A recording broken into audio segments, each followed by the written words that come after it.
नमस्कार, मैं एकता सिंह। स्वागत है आपका खबरों में आजकल में। खबरों की करेंगे शुरुआत, लेकिन सबसे पहले नजरें हेडलाइंस पर।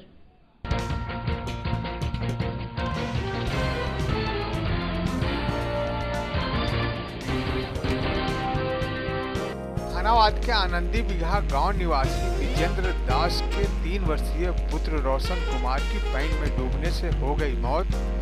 खेलने के क्रम में पैन में गिरने से घटी यह घटना।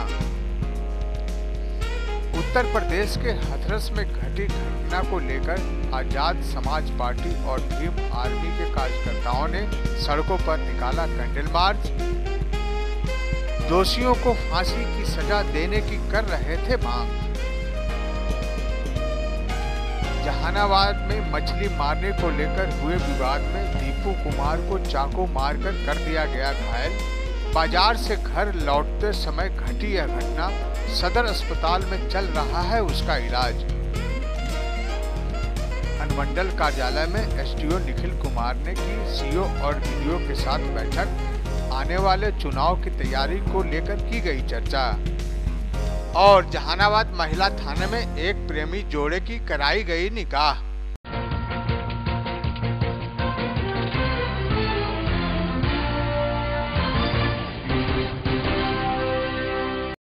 अब खबरें विस्तार से। जहानाबाद के काको थाना अंतर्गत आनंदी बिघा गांव निवासी विजेंद्र दास के 3 वर्षीय पुत्र रोशन कुमार की पैन में डूबने से मौत हो गई। रोशन कुमार अपने घर के बगल से गुजर रहे पैन के समीप खेल रहा था। खेलते खेलते अचानक किसी तरह पैन में गिर गया, जिसमें डूब जाने से उसकी मौत हो गई। काफी देर तक जब बच्चा घर नहीं आया तो परिजन खोजने लगे तो किसी ने बताया कि उसके बच्चे का शव पैन के पास है। जब वहां पर जाकर लोग देखा तो पता चला कि रोशन कुमार की पैन में डूबने से मौत हो गई है। घटना की सूचना मिलते ही काको थाना की पुलिस ने शव को अपने कब्जे में लेकर पोस्टमार्टम के लिए सदर अस्पताल भेज दिया, जहां से पोस्टमार्टम के बाद शव को परिजनों के हवाले कर दिया गया। और रोशन कुमार की मौत कैसे हुई, कब हुई, इन सारी बिंदुओं पर पुलिस जांच में जुट गई है। सर, हुआ है कि हम लोग जब पता चला कि कहीं चल गया है तो वही खोजने लग होगा। खोदते खोदते और इधर आए तो देख रहे हैं कि पैन में छतलाल है, डूब गया। कहाँ पे से गायब था? ज़्यादा देर नहीं, आधा घंटा से गायब था। आपको सवेरे 7 बजे। अच्छा, तो कहाँ पे मतलब आनंदी बिघा सर, नज़दीकी मुझे पड़ी पैन है। या फिर आपको पकड़ गया, डाल दिया? नहीं, पकड़ के कौन डालेगा सर, ऐसा थोड़ी। हाँ, खेलने के तरफ वो गया होगा, खेलने के बाद गिर गया। अच्छा, तो फिर पता कैसे चला खोजने के दौरान? हाँ, खोजने गए तो देख रहे हैं कि पानी में छतला। अच्छा, तो कौन गाँव में घटना है? आनंदी बिघा सर।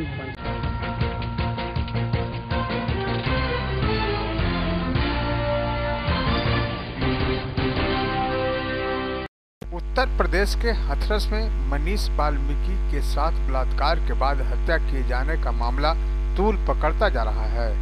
इसको लेकर जहानाबाद में आजाद समाज पार्टी एवं भीम आर्मी के बैनर तले एक कैंडल मार्च निकाला गया। यह कैंडल मार्च जहानाबाद के काको मोड़ से निकलकर शहर के हॉस्पिटल मोड़ तक गया। उसके बाद लोगों ने 2 मिनट का मौन रखकर मृत आत्मा को श्रद्धांजलि दी।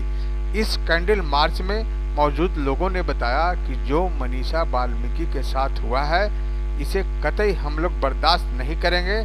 इस कुकर्म में जो भी दोषी है उसे यूपी सरकार सख्त से सख्त सजा दे, जैसे निर्भया कांड में सारे दोषियों को फांसी दी गई थी, उसी तरह इन दरिंदों को भी फांसी की सजा दी जाए।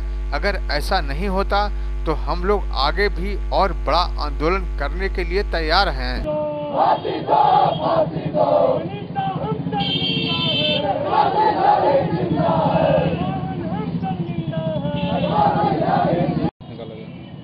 ये बहन मनीषा जो है वाल्मीकि जी का यूपी सरकार में जो है बर्बरता के साथ जो है इनके साथ जो है बलात्कार हुआ। इनको जो है जीभ काट लिया गया और जो है रीढ़ की हड्डी भी तोड़ दी गई। अंत में वो जो है मैंने उनके जो है अपराध जो है इस तरह का इस कदर था, वो मैंने अपने आत्म को जो है मैंने ये उनका खत्म हो गए, वो मर गए। और ये योगी सरकार निकम्मी सरकार है। इस योगी सरकार को जो है सोचना होगा।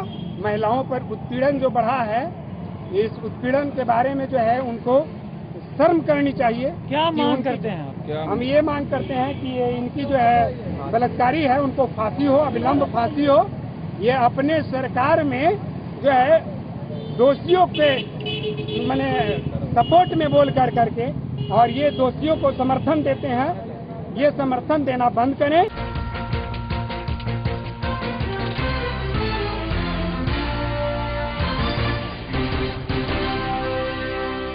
जहानाबाद में मछली मारने को लेकर हुए विवाद में दो पक्षों में हुए मारपीट के बाद एक पक्ष के लोग ने बाजार से लौट रहे एक युवक को पेट में चाकू मारकर गंभीर रूप से घायल कर दिया। घायल युवक को आनन फानन में घोसी पीएचसी में भर्ती कराया, जहां से चिकित्सकों ने बेहतर इलाज के लिए उसे सदर अस्पताल भेज दिया है। घटना घोसी थाना क्षेत्र के गुलगुलिया मखदुमपुर गांव के समीप की है। घायल के परिजनों ने बताया कि गुलगुलिया मखदुमपुर और परवान गांव के लोग पैन में मछली मारने को लेकर दो गांवों के बीच में मारपीट हो गई थी, जिसमें एक पक्ष के लोगों द्वारा दूसरे पक्ष की पिटाई कर दी गई थी। इसी दरमियान परमान गांव का दीपू कुमार बाजार से अपने घर वापस लौट रहा था। तभी दीपू कुमार को उसी गांव का बताकर पहले तो उसके साथ मारपीट की गई, फिर पेट में चाकू घोंपकर घायल कर दिया गया। इस मामले में घोसी थाने में प्राथमिकी दर्ज की गई है। मामले की छानबीन में जुटी हुई है। तो मछली के सला दू गांव के सला रहले तो बुलबुलिया मखदुमपुर वाला है जहाँ के परवन के लेकर मतलब से लाड़ रहले है, आई बाजार से और रहले तो होले पोखरी भाग गए मार वाला सब है ताकि एहो पर हमने के होले प्रेम। अच्छा, बाजार से आके एकरे मार के अकेले में पकड़ा गए था। क्या चीज से मारपीट किया? सब चाकू देख लो सब पकड़ है। हैं? लाल छुरा को मार के चाकू बोलते? हाँ। अच्छा, तो वो कहाँ के लोग थे वो सब? बुलबुलिया मखदुमपुर बोला है।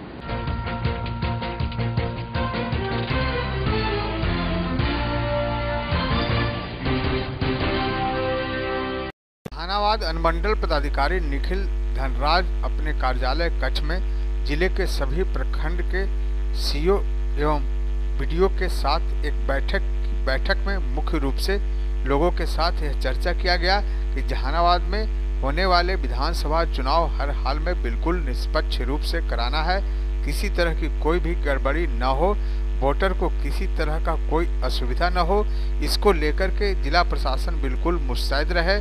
साथ ही साथ अनुमंडल पदाधिकारी ने यह भी बताया कि जिले में जो भी मॉडल बूथ बनाए गए हैं उस पर भी चर्चा की गई है और सारे लोगों को निर्देश दिया गया है कि बूथ पर मास्क एवं सैनिटाइजर की समुचित व्यवस्था की जाए, हर हाल में की जाए और जो भी लोग मतदान करने आए वह सोशल डिस्टेंसिंग का पालन करें। ये जो होने वाली है उस पर क्या तैयारी है, बूथ पे अगर ईएमएफ अवेलेबल है कि नहीं, ईएमएफ पे क्या काम होना है, तो इन चीज़ों की हमने आज समीक्षा की।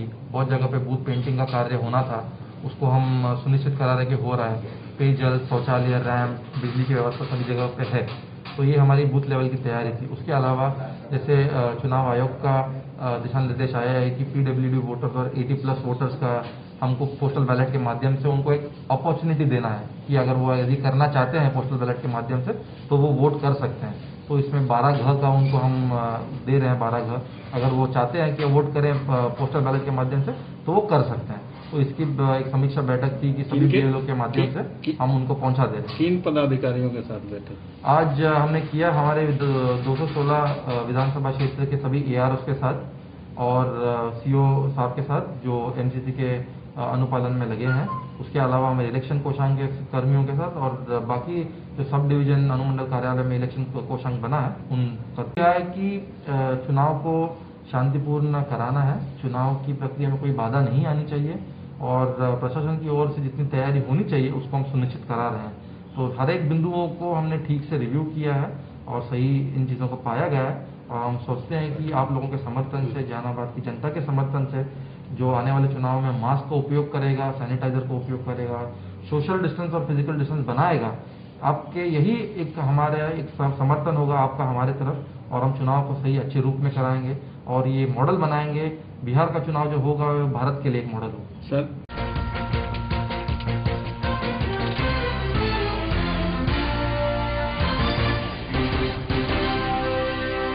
जहानाबाद के महिला थाना में एक प्रेमी जोड़े की शादी कराई गई।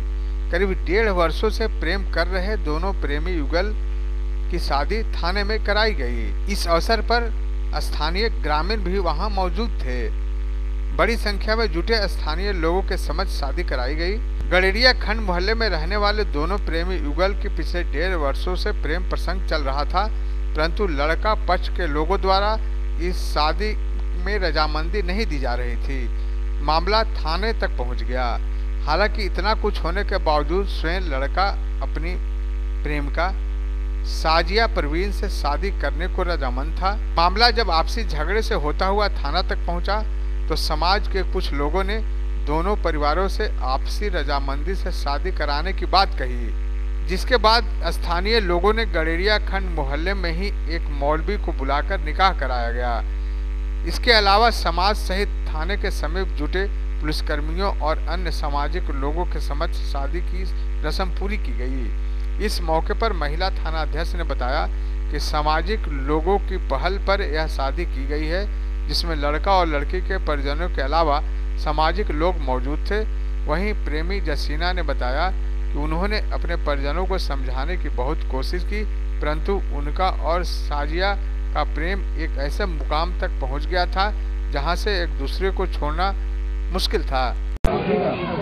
शादी 1-1.5 साल से हम लोगों का चक्कर चल रहा था, प्रेम प्रसंग का चक्कर चल रहा था। हम दोनों शादी करना चाहते थे, मगर फैमिली को मालूम नहीं था किसी को भी। जब मालूम चला तो फिर दोनों फैमिली नाराज़ हो गए और बोलने लगे कि नहीं होगा शादी, नहीं होगा शादी। फिर हम लोग बहुत सारे जो लोग इकट्ठा हो गए थे तो वो लोग बोले कि निकाह पढ़वाओ दोनों को।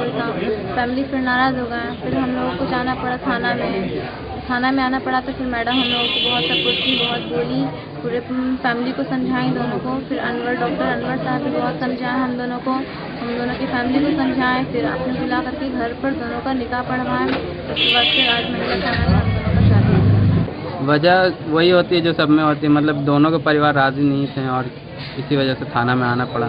तुम लोग ख्वाहिशमंद थे? जी। अच्छा, कितना दिन से चल रहा था तुम लोग के बीच में?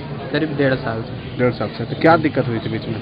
दिक्कत कुछ नहीं हुई थी, बस फैमिली को पता चला तो फैमिली लोग ने प्रेशर देना शुरू कर दिया कि नहीं जाना है, मतलब नहीं बात करना है, ये वो, उस वहाँ शादी नहीं होगा, ये वगैरह आप समझ सकते हैं। लोग डिले होते गया। उसके बाद मैटर आया महिला थाना में। हम लोग भी अपने स्तर से इन लोग को पहल किए, इसके अंकल जी को, इसके फादर जी को बुलाए, लेकिन उस समय तक हुआ कि नहीं, लड़का नहीं करता है। जो भी वो प्रेशर में उस समय कहते रहा कि हम मतलब शादी के लिए, इसके अंकल ही कहते रहे कि शादी के लड़का इच्छुक नहीं है, जो एक तरफा है। इसका हम लोग केस रजिस्टर करना पड़ा। 29-20 इसका केस नंबर है। फिर 2-4 दिन के बाद 26 को केस हुआ इसका। फिर 2-4 दिन के बाद फिर हुआ कि नहीं, हम लोग इसको, इसके अंकल जी भी प्रेशर बनाते रहे और उसमें इसके अंकल जी का भी नाम था। फिर इन लोग समाज के लोग इन लोग सब मिल उठ के फिर शादी करवाए। फिर यहाँ पे आए, हम लोग इन लोग को प्रेशर बनाए कि नहीं भाई, जब इस तरह का हो गया है तो शादी कर लो। लड़का आया तो पहले तो नहीं कर रहा था दबाव में, लेकिन अब दोनों को खुशीपूर्वक दोनों शादी कर लिया है।